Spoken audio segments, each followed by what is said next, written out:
नमस्कार मंडळी, नवीन व्लॉगमध्ये सगळ्यांचं खूप खूप स्वागत. घसा बसलाय नेहमीप्रमाणे. बाय द वे, माझी अशी अपेक्षा आहे की तुम्ही बिग बॉसचं जे नुकतंच प्रेस कॉन्फरन्स झाली त्यामध्ये जे कोणी बघत असाल त्यांनी थोडीशी माझी झलक पाहिली असेल. त्याचा एक व्हिडिओ मी तुमच्याबरोबर या व्हिडिओमध्ये शेअर करणार आहे. मी आणि माझी मैत्रीण प्रेसिता, आम्हाला दोघींनाही इन्व्हाइट होतं बिग बॉसच्या टीमकडून. मी ऑफकोर्स लोकसत्ता डिजिटलकडून आणि ती लोकसत्ता प्रिंटकडून आम्ही दोघीसुद्धा गेलो होतो. हा मला ID दिला होता तिकडे, प्रेस ID, जो आतमध्ये प्रवेशासाठी आवश्यक होता आणि नंतर जाताना तो रिटर्न करायचा होता. त्यामुळे माझ्याकडे आत्ता नाही आहे म्हणून म्हटलं तेव्हा तरी कॅप्चर करून ठेवते. खरं तर ना सगळी गडबड गोंधळ सगळा असा होता की आम्हाला साधारण दिवसातले 10 ते 12 तास आम्ही तिथेच होतो. तो फ्रीज दाखवण्याचं कारण म्हणजे जेव्हा हाऊस टूर व्हिडिओ केला ना तेव्हा तोच फ्रीज घरामध्ये आम्हाला दिसला होता. बाय द वे, हे बीबी तिकीट घरमध्ये एक टास्क झालं होतं, जर तुम्हाला आठवत असेल तर. तिथे ते कॅप्टन्सी उमेदवाराचे बोर्ड वगैरे लावले होते. आत्ता ऐक, माझी मैत्रीण प्रेसिता, तुम्हाला आवाज येत आहे की नाही आम्हाला माहीत नाही, कारण हळू बोलायला सांगितले. आता आम्ही जाणार आहोत बिग बॉसच्या घरामध्ये. दाखव ID कार्ड. उलटं दिसत असेल तुम्हाला. ते काय करतेस तू? उलटं ना, उलटं तू म्हणाली उलटं दिसत असेल. अगं उलटं म्हणजे अक्षर ह्याच्यात दिसतात ना. नाही, आम्ही आता जाणार आहोत बिग बॉसच्या घरामध्ये. असं वाटतंय प्रेसिता? धडधडतंय थोडं, पण आम्ही जाऊ तरी तर झाला. आणि जो पत्रकारितेवर गाळा यांनी केलेला आहे आम्ही दिलेल्या प्रश्नांवरती, ठीक आहे, बघूयात आपण. आम्हाला बघा ह्या एपिसोडमध्ये आमचे प्रश्न, धडाडीचे प्रश्न आणि चिरफाड करणारे, हिरिरीने विचारलेले प्रश्न, ज्यामुळे घरात युद्ध होऊ शकतं. Stay tuned.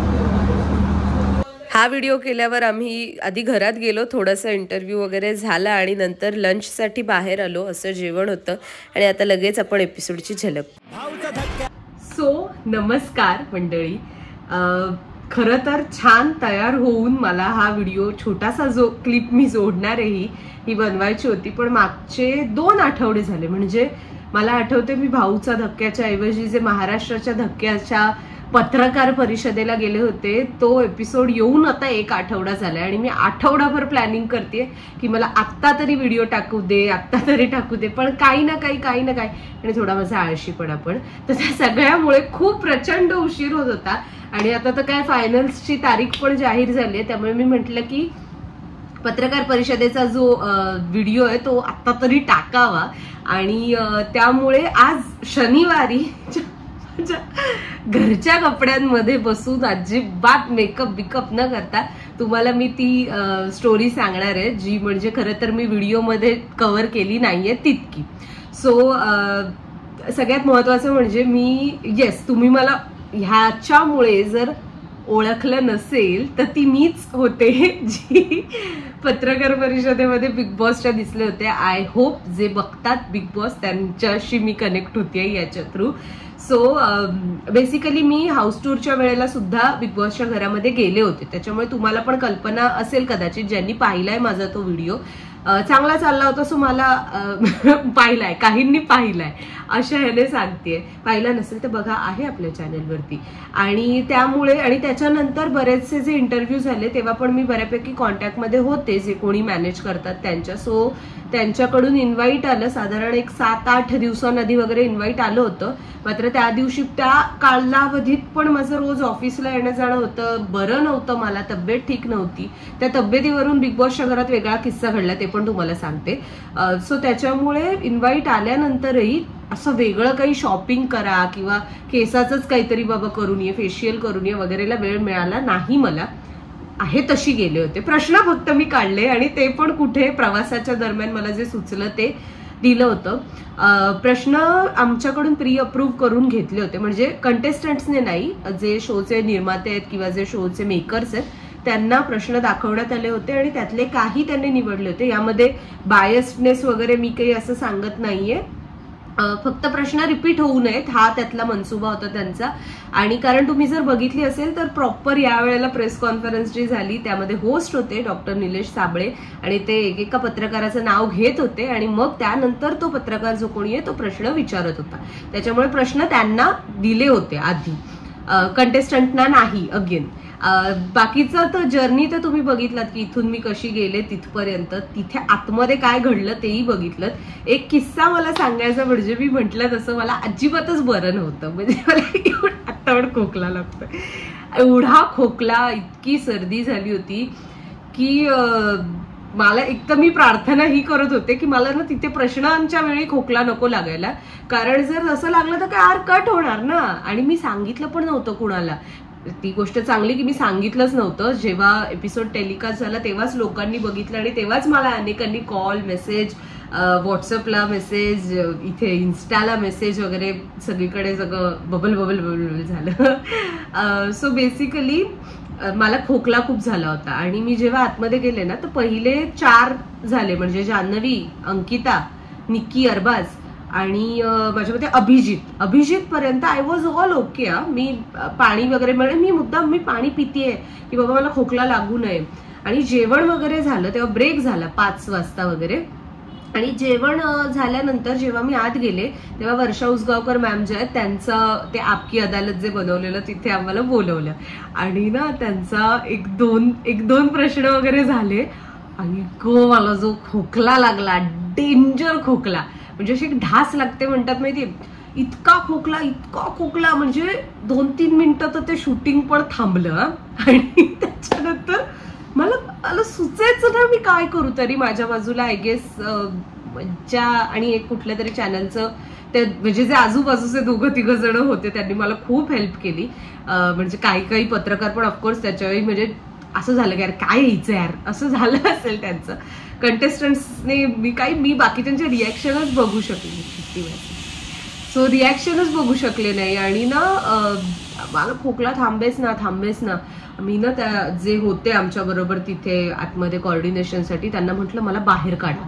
आणि मला ना एक तर मनात हे पण आलं की यार आपण 10 तास घालवले इथे, आत्ता जर आपल्याला बाहेर काढलं तर त्यांना प्रश्न पण काढावे लागतील, कारण अदरवाईज मी फ्रेममध्ये कुठेच दिसत नाही, अचानक प्रश्न विचारायला कुठून आले असं होऊ शकतं. किंवा ते सेटिंग सगळं जे बसवलं होतं आम्हाला ते बिघडलं असतं फ्रेम मधलं, सगळं माझ्या डोक्यात. आणि त्याहूनही जास्त म्हणजे वर्षा उसगावकर बोलत असताना मी खोकत होते आणि बेकार डेंजर होता तो प्रकार. आणि मग ना मी काय केलं, टिश्यू घेतला, टिश्यू असा पकडून पूर्ण वेळ. तुम्ही बघा वर्षा उसगावकरांचा प्रश्न झाल्यानंतर सूरज, संग्राम दादा आय गेस आणि अजून कोणतरी होतं, पॅडी दादा, त्यांच्या वेळेला मी अजिबात कुठेही काही आवाज नाही माझा, मी शांत बसले होते आणि घोट पाणी पिते तरी मला मध्ये मध्ये खोकला लागत होता, पण तो कंट्रोलमध्ये होता. ती 2-3 मिनिटं जो खोकला लागला ना भयंकर, म्हणजे तसा प्रकारच माझ्या बरोबर असा कधी झाला नाही.